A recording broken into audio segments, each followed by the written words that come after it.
Imagine waking up in the middle of the night, gasping for air as if someone suddenly tightened an invisible rope around your chest. Your heart races, your breaths turn shallow, and for a moment, you feel like the air around you is disappearing. Now imagine this happening not once, but again and again, sometimes because of dust, sometimes because of cold air, sometimes for no clear reason at all. This is the everyday reality for more than 25 million Americans living with asthma. It is not just a breathing problem, not just allergies, and definitely not something people can simply ignore. Asthma changes the way you sleep, the way you work, the way you exercise, and the way you live your day-to-day life.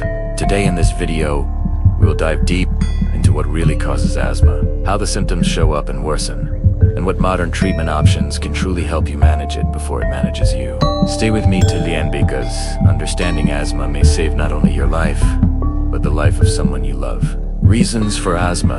Asthma is a chronic inflammatory condition of the airways, meaning the tubes that carry air in and out of your lungs become swollen, sensitive, and easily triggered. Understanding the reasons behind asthma is essential because it allows people to manage their environment, lifestyle, and health decisions more wisely. The causes of asthma are complex, and researchers in the United States agree that asthma does not develop due to one single factor, but instead from a combination of genetic influences, environmental exposures, and immune system behavior. Genetics plays a powerful role. If a person has a parent or a close family member with asthma, they are significantly more likely to develop the condition themselves. Studies have shown that certain genes control how sensitive a person's airways are to triggers, how strongly their immune system reacts to allergens, and how much inflammation develops inside the bronchial tubes. These genetic factors do not guarantee someone will develop asthma, but they create a predisposition that can be activated by environmental triggers. Environmental exposure is one of the most influential reasons behind asthma, especially in the United States, where air pollution, urban living, and household allergens are common. Triggers such as dust mites, mold, pet dander, cockroach particles, and pollen can irritate the airways. When a person with asthma breathes in these allergens, their immune system reacts aggressively, releasing chemicals that produce inflammation and tighten the muscles around the airways. Pollution is another major contributor. Cities with heavy traffic, industrial factories, where wildfire smoke often show higher asthma rates. Even short-term exposure to polluted air can worsen symptoms, and long-term exposure can increase the risk of developing asthma for the first time. Another major reason for asthma is viral respiratory infections, especially during early childhood. Illnesses like RSV, influenza, and certain types of colds can damage or irritate developing lungs. Children who experience frequent respiratory infections early in life are more likely to grow up with asthma or airway hyperreactivity. When the lining of the lungs becomes irritated repeatedly, it creates a sensitive airway system that reacts strongly even to mild triggers later on. Symptoms of asthma. Asthma symptoms can vary widely from person to person, making the condition sometimes difficult to diagnose. Some individuals experience mild symptoms that come and go, while others face severe and frequent attacks that require urgent medical attention. What makes asthma especially challenging is that symptoms can appear suddenly, worsen without warning, and change depending on weather, allergies, stress levels, and physical activity. One of the most classic symptoms is shortness of breath. The airways become narrow, making it harder for air to flow in and out of the lungs. People describe it as feeling like they can't get enough air, or like they are breathing through a straw. Shortness of breath can occur during exercise, at night, during cold weather, or after exposure to allergens. Some people experience breathlessness even while resting, especially during a flare-up. Along with shortness of breath comes chest tightness. This is often described as a heavy pressure or squeezing sensation in the chest.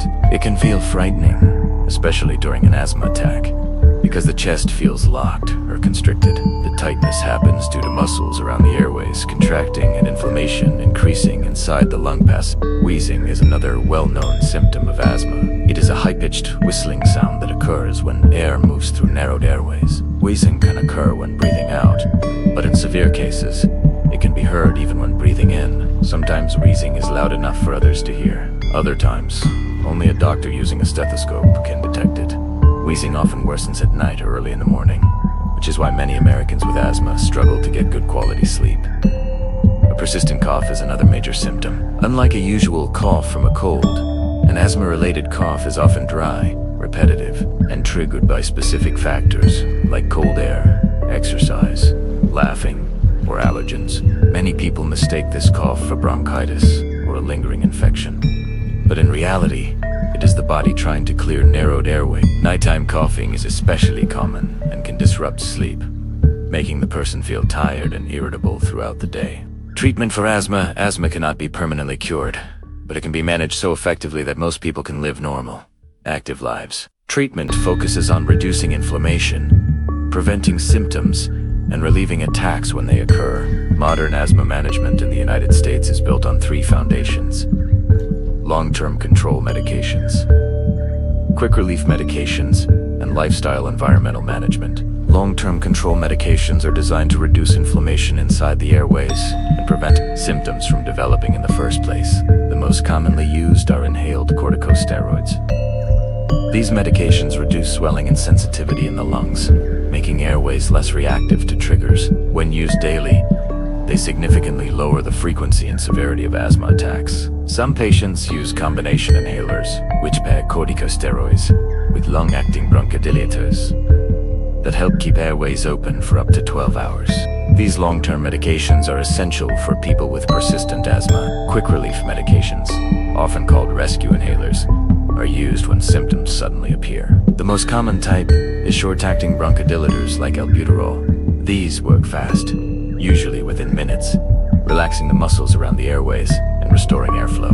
Rescue inhalers are lifesavers during asthma attacks, but they should not be used too frequently. Relying on a rescue inhaler too much can mean the asthma is poorly controlled. There are also advanced treatment options for people with severe or complicated asthma. Biologic therapies are specialized medications given through injections or infusions. They target specific cells and chemicals in the immune system that cause inflammation. These treatments are usually recommended for individuals whose asthma does not respond well to regular inhalers. Many asthma patients in the US have seen major improvements through biologic therapies, experiencing fewer attacks and better lung function. Allergy management is another important part of treatment. Many asthma cases are triggered by allergens, so identifying and reducing exposure is essential. Allergy testing can help determine what triggers symptoms. Treatments like allergy shots, immunotherapy can reduce sensitivity over time. Avoiding triggers such as dust mites, mold, and pet dander can make daily breathing much easier. If you found this video helpful, make sure to like, share, and subscribe to the channel. Your support helps us create more educational health content. Thanks for watching, and stay healthy.